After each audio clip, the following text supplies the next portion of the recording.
Hello, everybody, and welcome to another episode of Sportswtihmongha. We are back with a bang, everybody. Yes, it's been a little late, but we're not that late. The Euro 2024 has just begun, and we are here to do a predictions video and give you my Euro predictions for the Euro 2024.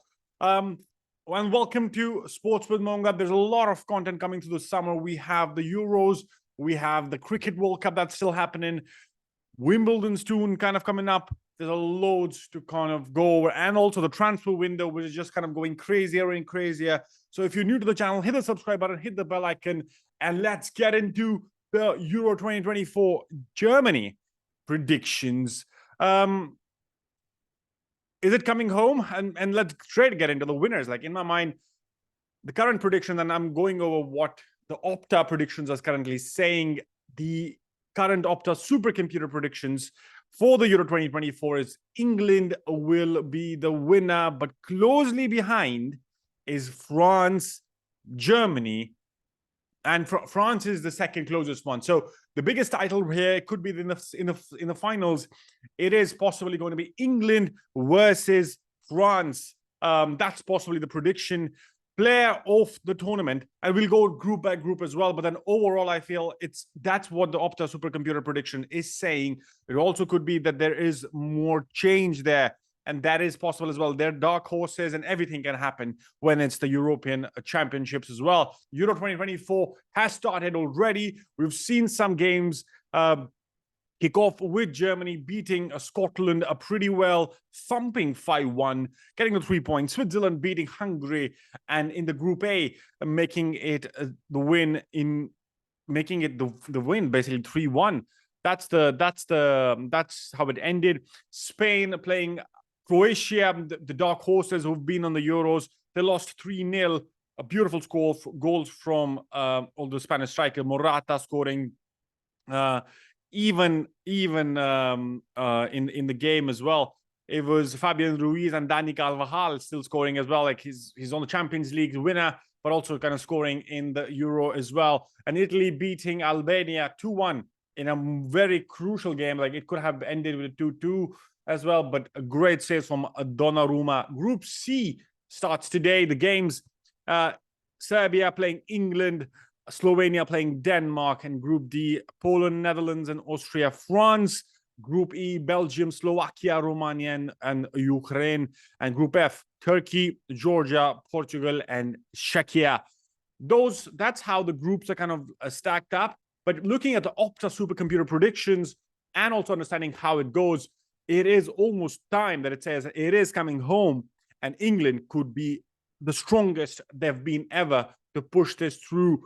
Euro 2024 favorites, England. England have often arrived at major tournaments over the last 2 decades as worthy contenders, but going in as a favorite will be the new feeling for the squad that is packed with attacking talent. As you have to understand, England is currently poised with the best Premier League player, with Phil Foden, the best German, or the Golden Boot winner in Germany, Harry Kane, and possibly the best Spanish player as well, in Mr. Jude Bellingham. That's the predictions, and that's what I feel is going to happen. It is going to be absolutely berserk. England are on fire. Fire in my mind. Absolute crazy things here. The group, as I said, a group containing Denmark, Serbia, and Slovenia is not expected to cause England any major problems in their progression. With the last 16, definitely for certainty, but finishing first might be more important in this group. As a runner-up in Group C, will have to play the Group A winner, potentially hosts Germany. So it's important for England to win this group so that they don't have to play the host Germany in the last 16. England are experienced campaigners in the European Championship, having played in 38 total tournaments. Success has so far eluded them, though, and no team has played as many games as them without ever winning the event. We have to understand, last time England had, like, they had a last time, like last Euros, they lost to Italy in the penalties in Wembley. That was like heartbreaking. It was the best momentum that they've had in a European Championship, but then it could be this one that kind of tips it over for them.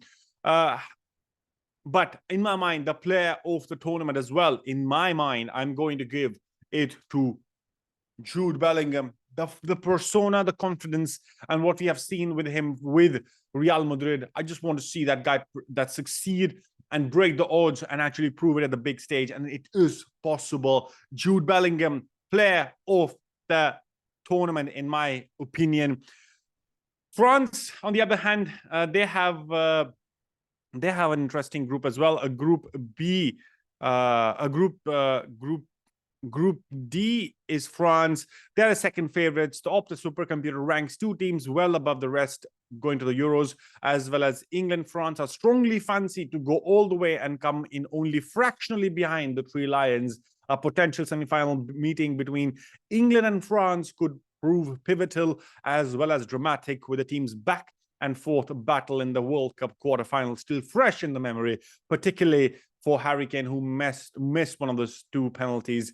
Kane and France star Kylian Mbappe have each scored 12 goals in 18 games over the three major international tournaments, which is a higher total than any other European player have managed across the events. Antoine Griezmann has also impressed at major tournaments since Euro 2016. He has been directly involved in more 18 goals than any other European player, racking up 11 goals and 7 assists from 25 games in the World Cup and Euros.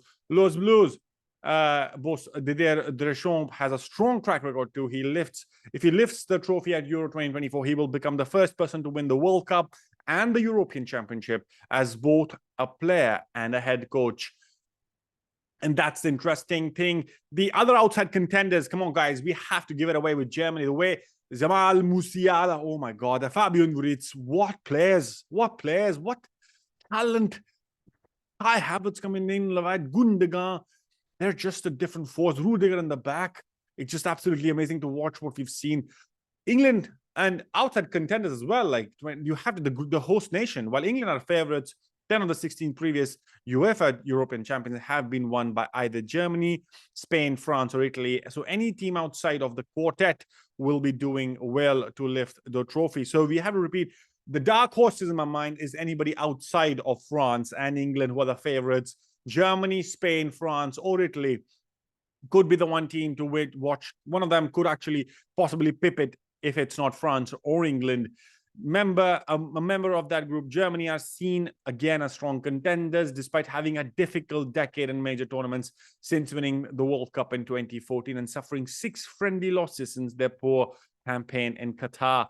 Germany will be making record extending 14th European Championship appearance, and on home soil, they're rated as the third most likely team to be the winners. Group A, it's stunning that Germany have not won a knockout game at a major international tournament since Euro 2016, nor have they kept a clean sheet since facing Slovakia in the round of 16 at the end, even 8 years ago. It's 12 straight games conceding a goal across the World Cup and Euros. They were eliminated in the group stage in the last 2 World Cups and in the round of 16 at Euro 2020, with no sole host country has won the tournament since France did 40 years ago. Julian Nagelsmann has his work cut out. Germany might need some special performances from the veteran stars Manuel Neuer and the retiring Toni Kroos, Ilkay Gundogan, and Thomas Müller among the international stalwarts. Müller has 10 World Cup goals to his name, yet to fire in 15 matches at the Euros, so he will need support from likes of Arsenal forward Kai Havertz and Borussia Dortmund's Niklas Füllkrug. Spain, this La Roya, they're just like amazing. Spain will battle it out with Italy, Croatia, and Albania in what looks poised to be a competitive Group B. The Group B is the hardest group with Italy, Croatia, Albania, but then the way Spain eased out Croatia in their first match, 3-0 victors, it's kind of game on, and I think everybody knows what's going to happen next. Our predictive models send them champions 9.6% of simulators, and they are more likely not 59.2 to make at least the quarterfinals. Once penalty shootouts have been excluded, Spain have lost only 2 of their last 22 matches at the Euros, albeit some defeats against the 2 group rivals, Croatia and Italy, in the 2016 edition. Even though they're short of their peaks Spain are really beaten easily. Their last 5 knockout matches have gone through extra time, and 4 of them were decided on spot kicks, 3 being elimination. So their recent record at the World Cup and Euros would be quite convincingly have been much better with a bit more luck at the 12 yards. Alvaro Morata scored 6 goals in Euro 2016 and 2020 across Euro 2016 and Euro 2020, a total that puts him behind only Cristiano Ronaldo and Atletico Madrid teammate Antoine Griezmann to 7. After a strong season for Atletico 23-24, saw him score 21 times. Morata will captain Luis de la Fuente's side in Germany. He is a captain and he is the man on the mark who's already started scoring for Spain. Other dark favorites, Portugal. Given Portugal's strike record, it will be foolish to rule them out before the ball has been kicked. An interesting quirk, the Spain are more likely than Portugal to win the tournament. Roberto Martinez sides have been better chance of reaching the last 4. Such are the conditional possibilities for each of these based. And then we have to understand Cristiano Ronaldo's possibly last Euro, but you never know with that man what could be possible. Portugal did that, like it is, and they have the Group F with Georgia, Turkey, and Czechia. And I think it does make sense that they will kind of move towards the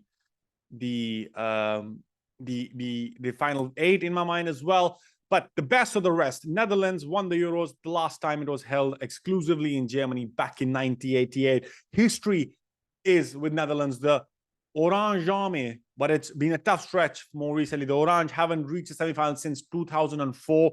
This year, the quarterfinals look like a decent initial target. They have respectively, while that is lower than Italy and Belgium. Both, should the Dutch reach the last 4, they have better chances of upsetting some of the leading nations as their chances just improve. The Netherlands have scored 65 goals in 39 Euro matches with the average of 1.67 goals per game and the highest ratio of any team in the tournament. Italia, the last 2 defending champions, Spain defending the 2012 title in 2016 and Portugal at 2020, did not make it past the last 16. And the Opta Supercomputer thinks Italy are at risk of suffering similar fate. That means Italy might be knocked out in the last 16 and not even make it to the quarterfinals. And that's been the fate for Spain, who won the title in 2012, and in 2016, Portugal as well suffered the same fate in 2020. Spain are the only previous team to successfully defend the Euros, doing it so in 2012. So the history books suggest that repeatedly would be a tough task. But while a title defense looks difficult, Italy are one of the nations with the widest range of outcomes. The Azzurri only have 29 chances of topping the group, but still make the first knockout group, around 80.3%. And that's going to be interesting. Belgium, on the other hand, has not made the last 4 in the Euros since finishing runners-up back in 1980. So Belgium, like Kevin De Bruyne, Carrasco, we have seen players. Kevin De Bruyne has returned to form and fitness for Manchester City at the end of the Premier League season, so should prove crucial for Belgium once again. No European player has delivered more assists at international tournaments than Kevin De Bruyne, 9 since 2014. Romelu Lukaku, meanwhile, was the top scorer in the qualification with 14 goals from 8 matches, scoring every 39 minutes and converting almost half of the shots he attempted. That's the lot in my mind. Of course, we have outsiders as well. We have Denmark, we have Croatia, Turkey, Scotland, Switzerland, Ukraine as well. But in my mind, those are the dark favorites. And I will repeat again, those are the dark favorites, but anything can happen. The matches will come thick and fast, and I'll be reviewing most of the games, if possible, not all, because if they're going to come thick and fast, we possibly could do a day-wise revision. We're in day 3 today, and at the end of the week, and possibly after you've seen this video, you might see another one where I've reviewed the game week or the game day 3 in Euro 2020 for Germany, where today we have games of England playing the first Euro game, but also some mouth-watering matches. Poland playing Netherlands, Slovenia playing Denmark, and Serbia playing England today. Interesting matchup. Do let me know in the comment section what you think about my predictions. Share your predictions as well, guys. I think it's going to be a final between France and England, but it could also be a match before the France plays England, depending on where each of the teams finish in the group stages as well. And in the last 8, it's just going to be mouth-watering with Italy, with Spain, with as well Portugal, Cristiano Ronaldo back on the European stage. He always comes and does not. He always impresses. It's going to be interesting. So, player of the mark in my play, the player of the tournament in my mind is Jude Bellingham. Dark horses: Spain, Germany, Portugal, and Italy in my mind. Could be any of them, could be none of them, but it's going to be interesting to see what is it coming home. You never know. But let up in the comment section below. Let me know what do you think, and let's watch out for the Euro 2024. Be on the journey. I hope you'll enjoy the video. Thanks for watching. Stay tuned. Ciao.